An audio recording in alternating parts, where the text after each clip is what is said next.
but I didn't see anybody who was a case officer for this agency that Matt works for that's called the Defense Intelligence Agency, DIA.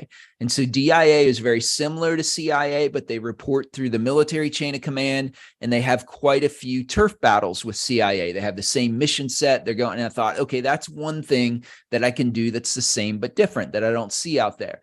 The second thing I did is that my books are written first person, which is kind of writer speak for saying that Matt tells the story. So it's an I instead of saying he or something. And so you're very close to Matt's voice. And so I knew it had to be different. And so one of the huge influences on my writing is Nelson DeMille. And he was kind enough to blurb Forgotten War for me. And so Nelson DeMille has a book series that stars a New York detective called John Corey. And the first one of those is called Plum Island. It's fantastic.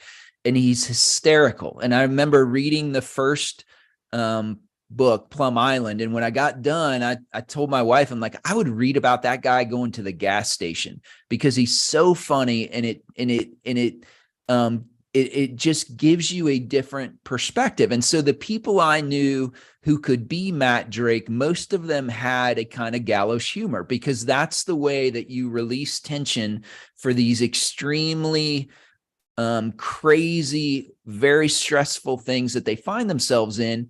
Is they make jokes and they're gallows funny humor. And so I'm like, well, that's something that I could do that's different. And then the final thing I did was to put more of me in there. And so what I mean by that is another friend of mine, Nick Petrie, writes a great series of books. The first of them is called The Drifter. And he told me once, he said, in a really good book, what's happening is that the author is trying to answer a question for themselves in the pages of that book. And so the first 3 books I wrote that nobody cared about, I wasn't really brave enough to put in the pages the things that I wrestled with. And so Without Sanction, the first book, has as part of the theme, when it starts, Matt, who is a case officer for the DIA, has just come back from a mission in Syria in which his asset and his asset's family was killed and his best friend was horribly wounded. And Matt thinks that it's his fault and he's trying to wrestle with survivor's guilt. And when I was in Afghanistan on June 28th, 2005, I had an operation that went horribly wrong.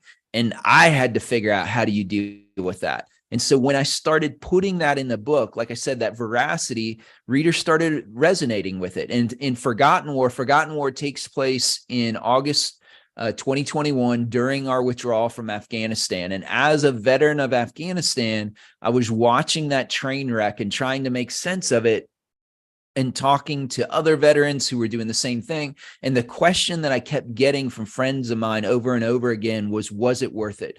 Was the 20 years of blood and treasure we sacrificed it? Were the people who died, the time we spent away from home, all of that, was it even worth it? And I didn't know the answer to that question. And so that very much became Forgotten War. And so I think when you put those things together, it number one, it's fiction that isn't just episodic. It just reaches in and grabs the reader and says, you have to pay attention to this because it's real. Even though it's fiction, it's real. And then the other part of it is that if you read a Matt Drake book, if you read Forgotten War, hopefully you understand why it's shelved next to Brad Taylor's latest book, but you realize that it isn't a Brad Taylor knockoff.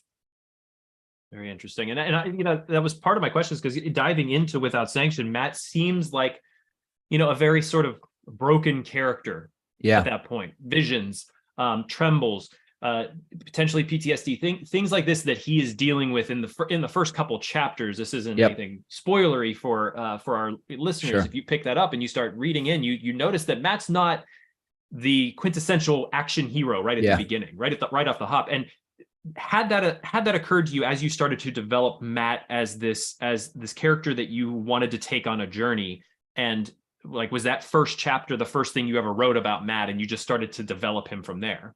No, it's actually, so Matt's voice and who he was as a character kind of started to come out in the third book I wrote that nobody cared about. But when I started writing Without Sanction, I had a good idea for story, but I kept thinking to myself, I remember what Nick told me and thinking, there's not something there that just grips your heart. And what drives my book, I think that's a little bit different than the other ones, is heart. And it's the relationship between the characters. Matt's best friend, who was grievously wounded, is a former Delta Force assaulter who goes by the name of his radio call sign of Frodo. And then Matt's relationship with his wife. And those two things form the backbone of the book. But I needed some conflict there. And so I finally said, you know what, if I'm going to do this, I'm going to be brave enough to put some of the things I wrestled with. And I had to figure out, when you've trained your entire life for something, and in that moment it goes sideways and everything you worked for goes down the drain and you're still alive and a whole bunch of people aren't anymore, how do you deal with that?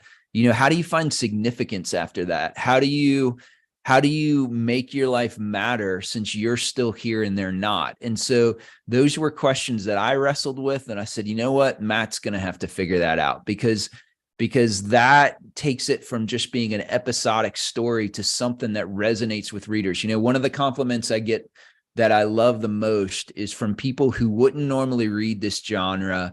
And they say, you know what, I don't do military thrillers, I don't do Tom Clancy, but there's something about this book that just grabs me, that even though it's not my genre, I get it. Like, I resonate with Matt. I love that he loves his wife. I love the relationship between Matt and Frodo. And so I think it's that human part of the book that all of us can identify with, even if that's not your genre. And so that was something that took a lot of time to do. And frankly, I had to be brave enough to leave it all out on the field, if you will. And once I did that Without Sanction is the book that sold in a 2-book deal that led to the Clancy books, and then ultimately led to the Vince Flynn books. I want to be sensitive to that story that you sort of were pulling from in your life. And I want to ask you about, can you give us a bit of what happened then? Yeah. So just kind of the high level for it. When you're a gunship pilot in Afghanistan, there are basically 3 kinds of missions. And so the first is called ring route security. And so Afghanistan is a very treacherous country from a terrain perspective. It's very hard to move supplies and people from FOB, or forward operating base, to forward operating base, both because the road conditions aren't always great. It's hard to get where you're going. The Taliban love to ambush convoys. And so in Afghanistan, a lot of people and equipment are moved via helicopter.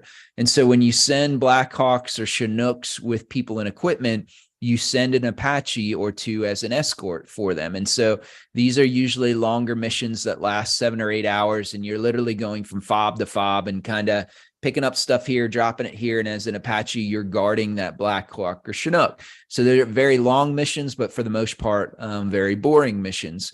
On the other side of the equation, you have what's called the direct action missions. And so what we talked a little bit about, how gunships in the Army are a separate branch because they're used by like big tanks. But in the war on terror, we weren't fighting the Russian horde coming through the Fulda Gap in Germany. We were fighting in Afghanistan guys with RPGs and AK-47s and Toyota trucks.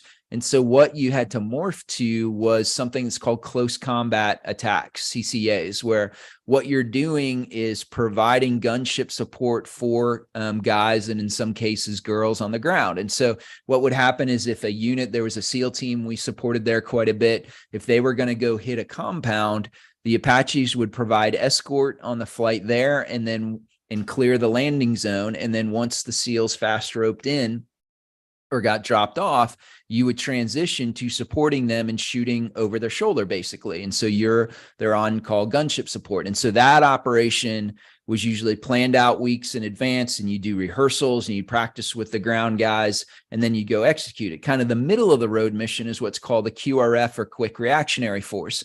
And so you're the 911 force for, in my case, Bagram. And so what happened is you would work a 12-hour shift. I think for us, it was something like 4 a.m. until 4 p.m. if you work day shift. And then you would work it for so many days, and you'd get a day off, and then you'd reverse and have night shift. And so you'd have from 4 p.m. till 4 a.m. And so you would run up the aircraft like at 3 a.m.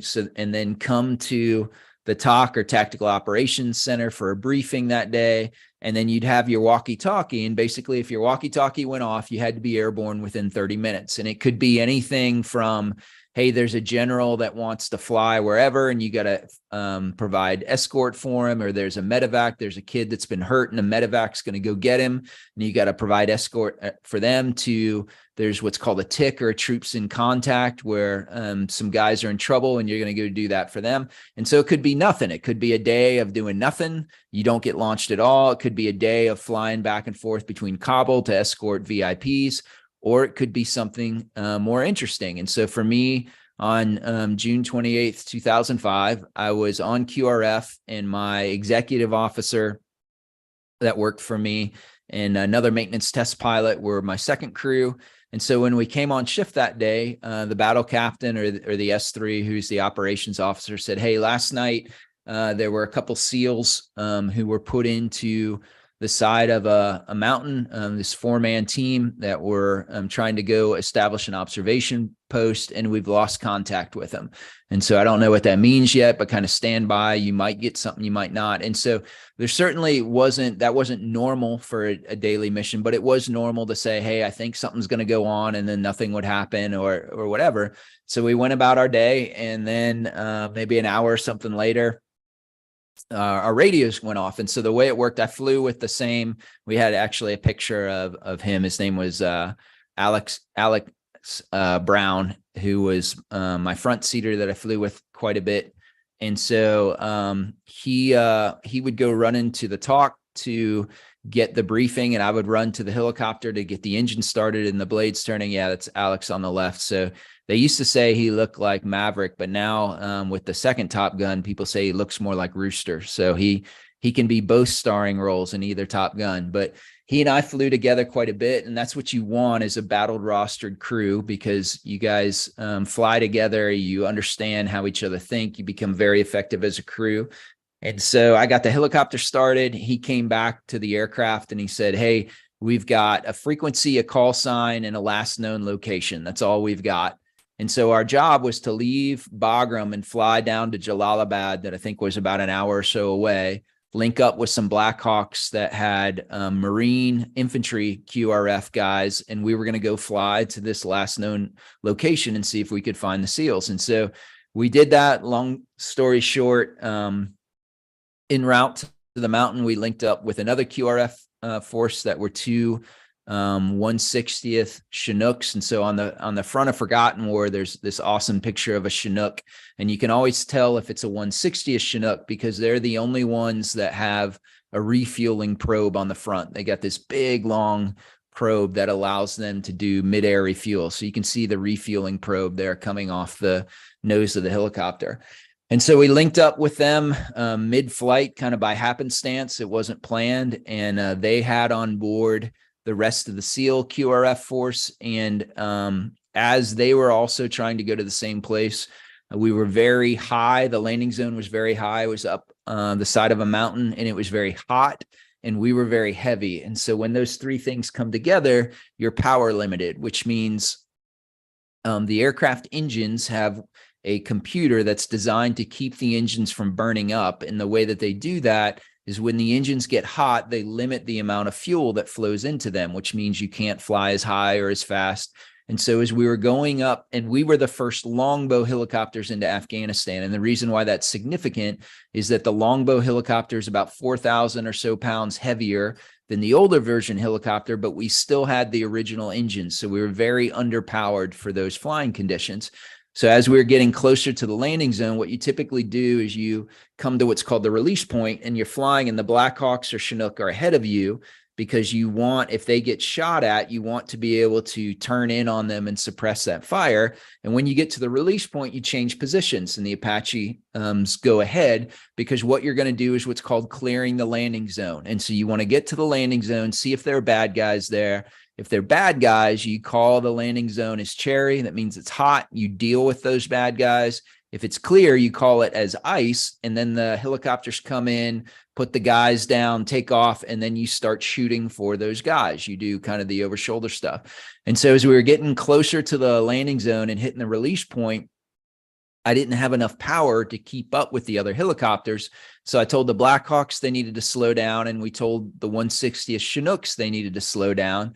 And the lead Chinook said, came back and said, no, we're going to go to the landing zone anyway. You can clear it once you get there. And so he came to a hover. The SEALs got ready to fast rope out, and he got hit by an RPG and then went into the side of the mountain, and everybody on that helicopter was killed. And so that story was a part of Operation Red Wings that Marcus Luttrell talked about. He was the lone survivor of the original 4-man SEAL team in his book Lone Survivor and the movie Lone Survivor.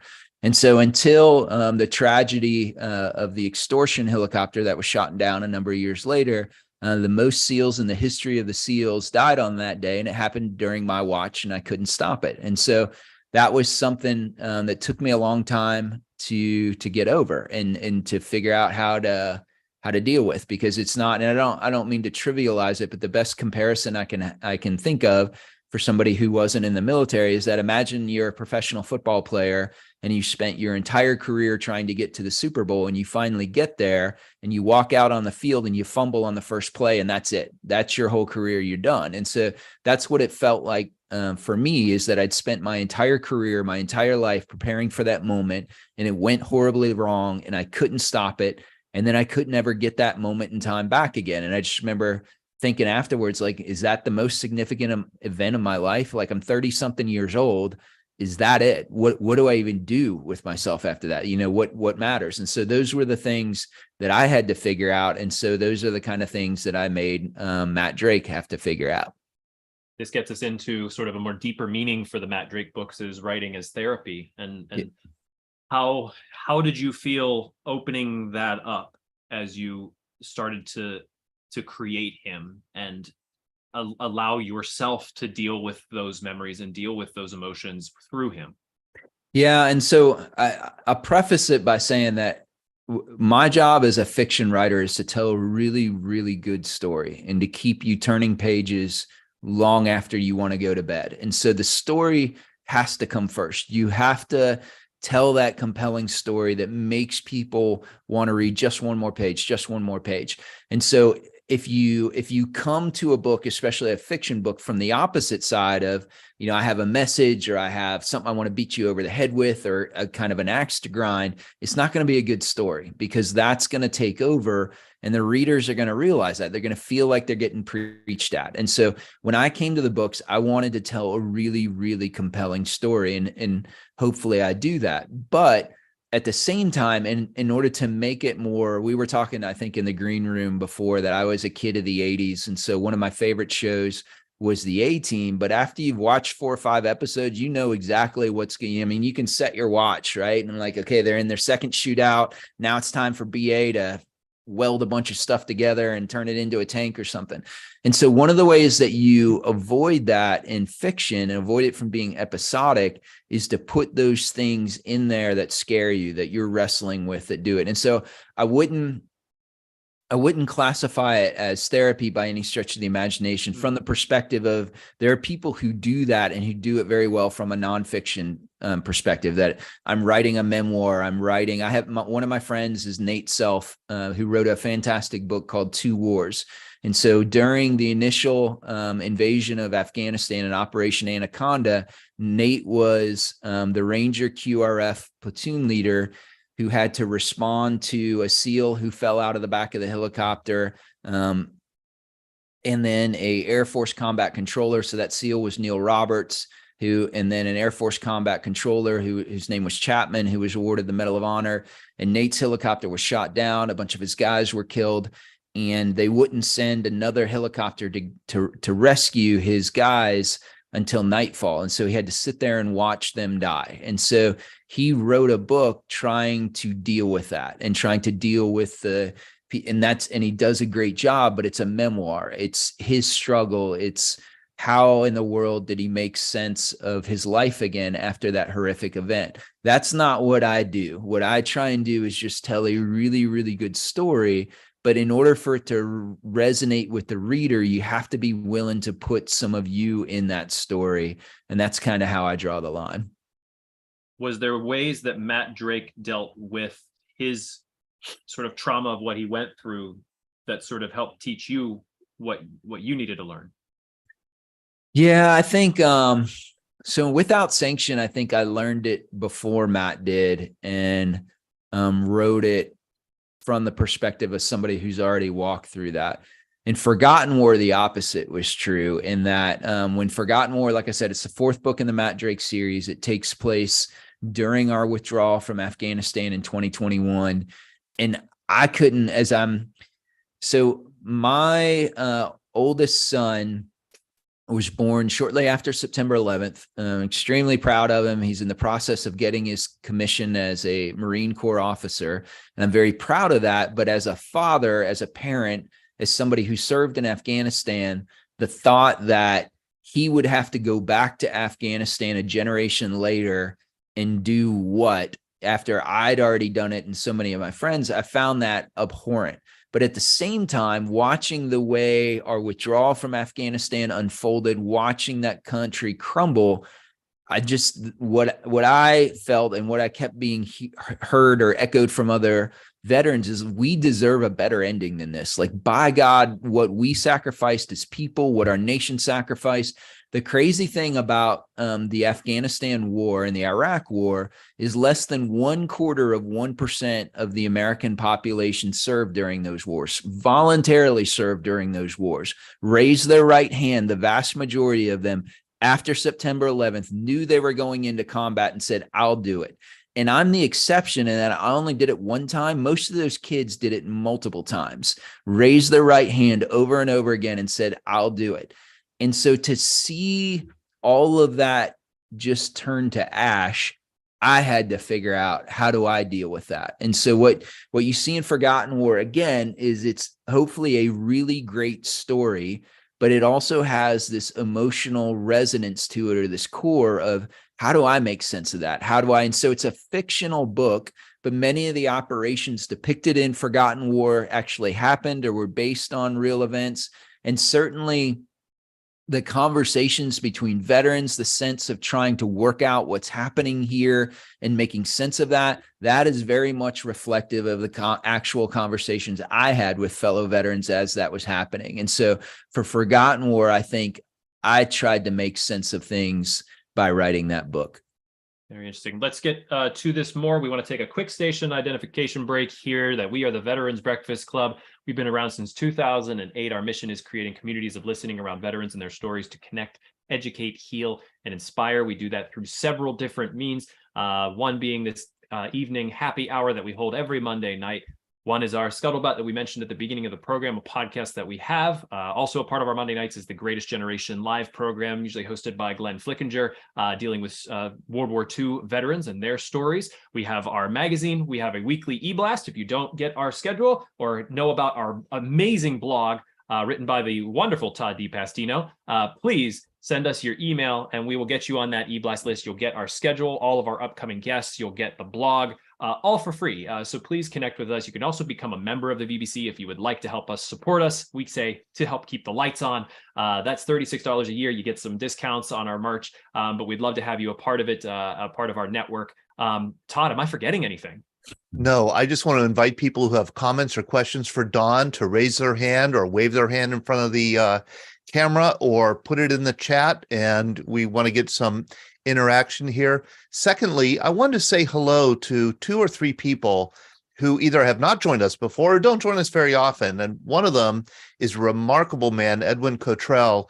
Edwin, I believe you're joining us from North Carolina. If you want to unmute yourself, let me show a picture of Edwin. He was a, here, hold on a second.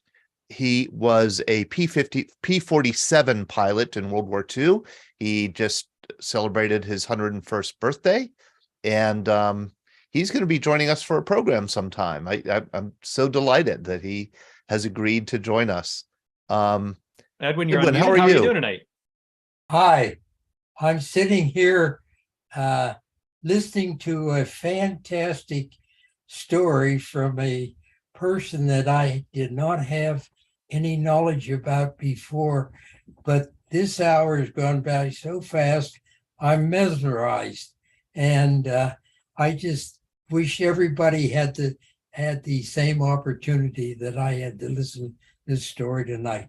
And I hope sometime in the near future, in fact, I think Todd and I have pretty well set a date that, yes, I will be coming through to talk to you, but it's not going to be near as good as what you heard tonight. Believe me. Oh, it's going to be better, way better. Don's the warm-up act, Ed. Absolutely. Edwin. Here's another picture of Edwin. And Edwin, we're tentatively scheduling you for August 7th, but how do I put this? We're going to ask somebody earlier if they would. We're going to try and bump another guest to get you on earlier because we really. That isn't very fair. No. Hey. But no, I'm happy. I'm just fortunate. God's been kind to me, and I'm happy to let people understand what this great country was during World War II, and how people got together, and how people fought a situation that's completely different from what's going on today. Yeah, completely different. But I have some experiences that I will try to tell people, and I'm willing to take questions, and I just hope that it works out. But I will be there to talk with you. Wonderful, Edwin. Wonderful, Ed. Thank you so much. And Janet Woods, I know that you're a Donut Dolly, Vietnam Donut Dolly, correct? Yes, that's correct. Flew in Boku Hueys back in the day. Flew in Boku Hueys. And, you know, when Don was talking about that sense of loss and anguish at the fall of Kabul and, you know, what situation in Afghanistan, I thought of you and your generation. Is there, you don't join us very often. I think you may have joined us for maybe a Donut Dolly program before. Is there a connection you have here to Don's books, or why are you joining us tonight?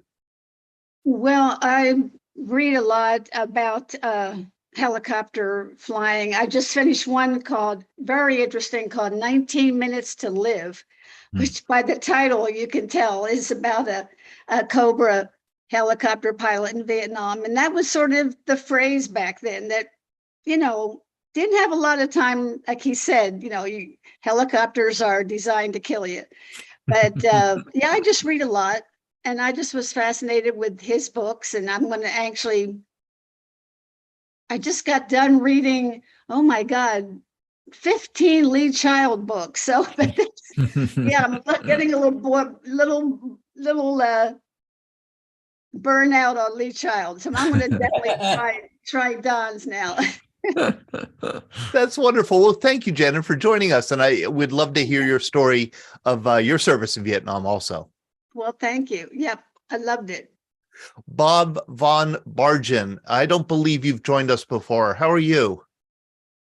Very well, and I'm absolutely enthralled with what you have accomplished with this group. A couple of weeks ago, you had Billy Terrell speak, and Billy's a friend of mine. I am the executive. Well, let's see. I've held several jobs. The Armed Forces Heritage Museum, which is a museum that was originally designed to be built at Joint Base McGuire-Dick Lakehurst, McGuire Air Force Base. And it has morphed into a mobile museum, and we now have moved into a historic building in Burlington, New Jersey. I'm enthralled with the group because I worked at the Greater Pittsburgh Airport in the 60s. I was in the 9/11. I was one of the Air Reserve technicians out there training reservists, and I have some good friends out there, and I have a great love for you people in Western Pennsylvania. You are the most patriotic people who I have ever. I made a mistake when I moved away from Pittsburgh. I'll leave it that way. How about that? Be surprised how often we hear that. That's because there's so many people move from Pittsburgh. Right. You folks are the best. And I do a lot of interviews. If you go to afhmus.org, you can see a bunch of the interviews. And Todd, I have a friend out there. I just finished an interview with him. He was a Pittsburgh Steeler, and he was a member of the 9/11. He was the aerial port commander out there. When he was his first assignment was on the honor guard at Arlington Cemetery. I'll send you the interview. He would be someone you'd want to talk to. But you folks are fantastic, and this program is just absolutely wonderful. Oh, well, thank you so much, Bob. Wow, you're my new favorite person. Thank you so much for joining us. And I hope you join us again. Would love to have you come back and talk about your service too at the 911th Airlift Wing, which is still there and up and running and very busy. Just a few announcements before we go back to Sean and Don. I want to let people know that this program, along with our other programs, are archived on our website. This will be put on our website by tomorrow morning. Obscenities deleted. And it'll be up there for people to enjoy. You just go to events, past events, and you can watch anything that we've done going back about a year and a half through early 2022. We have a magazine, as Sean mentioned. We send this out to about 8,500 households. Print up another 7,500 to hand distribute. We'd be happy to send you a box or one to your address. If you don't get one, it's because we don't have your address. It's free of charge. This is where we write up the stories that we hear at our events, and we send it out. VBC magazine. Just let me know if you want a copy. And then lastly, we have a survey. 3 simple questions, takes 2.5 minutes to complete. What do you think of the program? Would you like or not like about it? And how can we improve? Those are the 3 things we want to know. We learn a lot from these surveys. We get a lot of constructive criticism, and we get a lot of suggestions about program ideas. So please do fill it out. I will put the link to the survey in the chat. Back to you, Sean. Thank you so much, Todd. John Meekins, you had your hand up. Did you have a question for our guest, Don, or a comment? Yes, Mr. Bentley there. What about all the corruption you're hearing about in the FBI these days? Would you ever consider writing a book about that? We had a bit of audio trouble with that question, John, but was it something about, is Don still working with the FBI? Yes. What I'm saying is, over the last few years, there's been a lot of baloney about the FBI and how corrupt it is. And I'm just thinking, considering your experience with the FBI, would you write a novel about that? Would you write a novel about the FBI, your time with the FBI? Thank you, John. No, I appreciate you asking that. So I got out of the FBI probably 10 years ago. So it's been a while since I've been out. I still have friends that are in the FBI, but no, I don't think I'd ever write a book about that. I think sometimes you write books about stuff that you do for a living because you know it really well, and sometimes that's not terribly interesting to you, so you want to write about other things. And so that's where I kind of fall for it. I doubt I would ever write about. There are certainly FBI aspects in my book, like characters about it, or I mention it, but I don't imagine I would ever write a book about the FBI. Don, there are so many questions I have. I know we got like 10 minutes left, and it's so hard to pare this down to like the really important stuff because I even just mentioning that Matt's friend is codenamed Frodo, which is just a very distinct, I'm one of the people you talked about earlier. I love science fiction. I love fantasy. Yeah. I also just love, the thriller novels. But why pick Frodo? Because that obviously has a very, anybody who would read fantasy, that's instantly the name I'm going to think of is Lord of the Rings. Yeah, I'm a big fantasy fan too. And so I love that name. And then also having, I think you and I were talking in the green room before it, but I have a collection of subject matter experts, a lot of them from special operations that I go to, and one of them in particular spent most of his career in a special mission unit. And so when I get to hang out with him and his friends, you get to see all of their code names or their radio call signs. And so those call signs are usually not ones that make you feel warm and fuzzy. They don't get to pick them. It's usually if something's gone wrong or you've done something stupid or you've given it. And I thought, man, Frodo would be a great call sign. And so I kind of settled on that because I'm a huge Lord of the Rings fan, and I thought it would be an interesting call sign. What was your call sign? So in aviation, in Army aviation, you don't have dedicated call signs like that. You're like what the Navy does. But when I was a commander, mine was Mustang 6. But that's just so in the Army, what that means is 6 is the commander. So it's always, so my boss was Saber 6. My best friend that was the other Apache troop commander was Shock 6, and I was Mustang 6. Ed Fender, you have your hand up. Thank you, Bill, for letting me know. Ed Fender, what is your question? Well, I did an observation. I'll keep mine very, very brief because two things really triggered me here. One is Janet. I spent, I'm with, as my little, I renamed myself there, Red Cross, Ed Fender. I spent 19 months in Vietnam with the Red Cross as a field director, 7 different permanent assignments, strangely, all over the place. And it seemed like I spent about half my time in choppers of one type or another, a Loach, a Huey. They had me going all kinds of places. So helicopters, I'm a big supporter. That's all I got. You have thriller fans, you have helicopter fans, and if you can touch both of those with Matt Drake, you're getting somewhere. Okay, so I want to congratulate you not only because you were able to make the Matt Drake series so successful and really put yourself into the story, but you were picked up to write the Tom Clancy, the Jack Ryan Jr. series. Yeah. How did that come about? And I guess the bigger question here is something in my geek brain is like, I love the James Bonds, the who are they? There's so many different, of these types of characters, Ethan Hunts, Mitch Rapps, James Bond, Jason Bourne, Jack Ryan.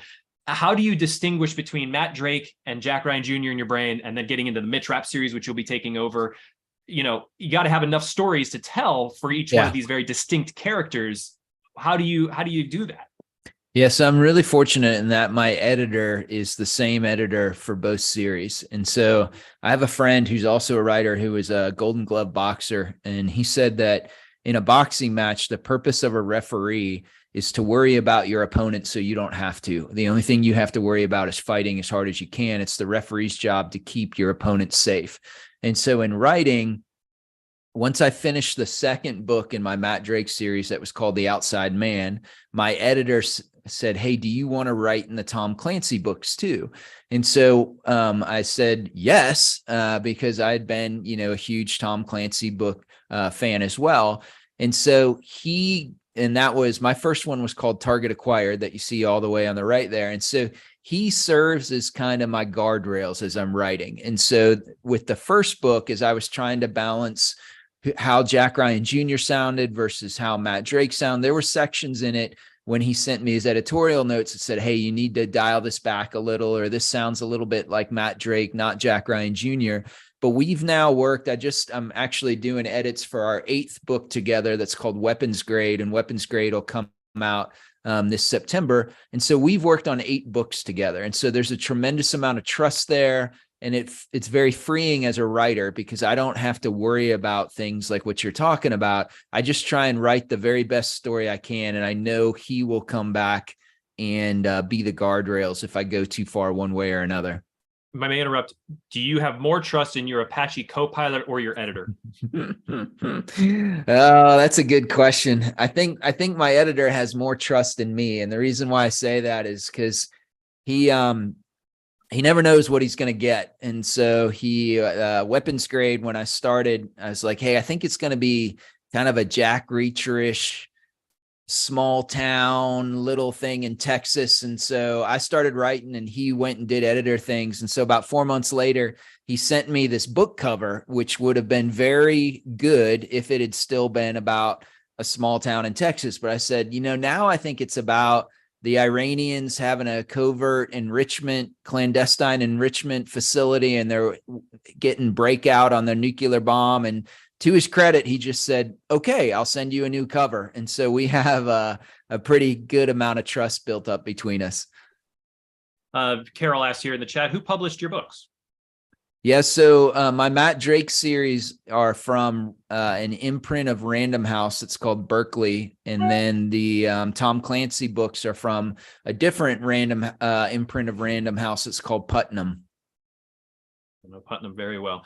And since you'll be taking over for Vince Flynn, this is a pretty big deal to take over with the Mitch Rapps series. What does it mean to you to take over this? And maybe can you give us a teaser for what you have coming up?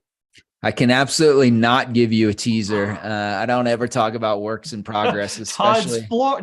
Just hit the floor. Come on. For that reason. But it is, It's a huge honor. I mean, Vince Flynn is my favorite all-time writer.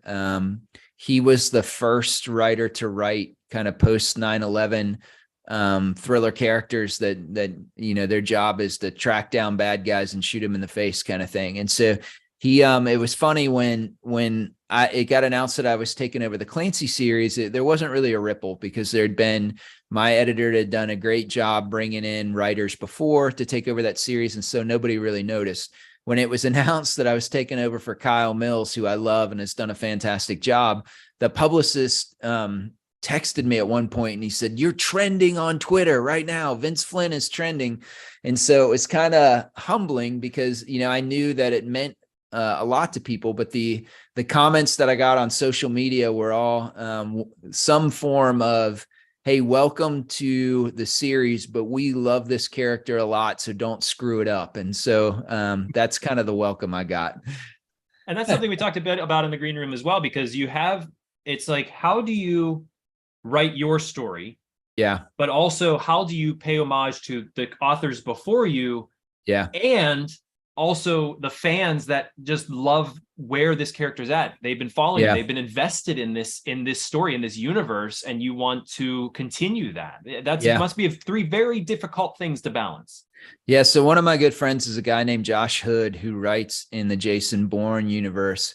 And somebody asked him what it was like writing for a legacy series. And he said, it's kind of like your dad finally tossing you the keys to his classic Corvette Stingray, and you want to like drive that car as fast as it'll go, but you want to bring it home without any new dings in the fender. And so that's part of what I think about. The other thing that I started doing with every Clancy book is when I was writing Target Acquired, I actually had a sheet of notebook paper and I titled it "Cool Stuff Clancy Does." And I would just list out the things that I loved as a reader that he did, and then thought, how do I bring that to the books that are right in his universe? And I also try and read at least one of the classic Clancy books every time I'm working on a book, because I love doing little Easter eggs and doing kind of homages to the stuff that he did. And I think that's really fun, and I think the fans like that too. And so the same thing for the Vince Flynn books. Like, I'm making my way back through the entire series now with the intent. Nobody can write like Vince Flynn could write, and nobody could write like Tom Clancy could. And so what my editor for the Clancy book said that I'll carry into the Flynn one too is don't try and write like that person. Like, you're never going to be able to do what they did. Just do what you do in their universe. And so you just want to try and write kind of fan fiction, for lack of a better term, and say, hey, there are more stories that can still be told here. I'm not going to try and do it like Vince did, because nobody can, but I love these characters and I can't wait to tell some stories with them. Oh boy, I know we're coming up here on time here, 8:30. Thank you all for being here with us. Don, I want to thank you for being here with us. Todd, I want to shout it over to you if you have any final questions here. I don't have a final question, but I do have a final photo I want to show. Here is Janet Smallwoods in a helicopter in Vietnam. That's awesome. Janet, wow. Is this you? I think this is you, Janet. Let's see. We'll unmute you, Janet. Oh, yep, that was me. And I look scared, but I really wasn't. I'm really trying to hold my contacts in. Well, I would be scared. And I love that analogy with borrowing Dad's car keys. I'm hoping that Uncle Brad Washerball will lend me his Corvette car keys someday, and I'll take it off and bring it right back polished and in better condition than when I took it. I have only one up on you. Is my dad has a 2000 Firebird with a Corvette engine that he souped up. It can do a 1/4 mile in 12 seconds, and he let me take it out. And that's the only car I've ever taken up over 100, but I did bring it back in one piece, and it was pretty exciting. I just want to pump on your book, Without Sanction. I'm the type who, Forgotten War came out, and I was like, I just found out about you, and it's like, I need to go back to the beginning. I want to find out about Matt Drake. I want to read where he's from, the origins. I love that type of just understanding the character from the beginning, where you're meant to have it. I hope everybody here, go to Don's website, pick up here, Without Sanction, start your journey with Matt Drake. Are you planning more Matt Drake? This is the 4-book series, or will it go on? Yeah, so I'm very lucky that I have more opportunities than I have time in the day to do them. And so I'm planning on keeping the series alive, but I'm not sure when the next book will be, whether I do another Clancy book or another Matt Drake book or another standalone or something. Right now, I'm just concentrating on my first Mitch Rapp book. Excellent. I'm excited for all of that. We'd love to have you back whenever the Mitch Rapp series, comes out.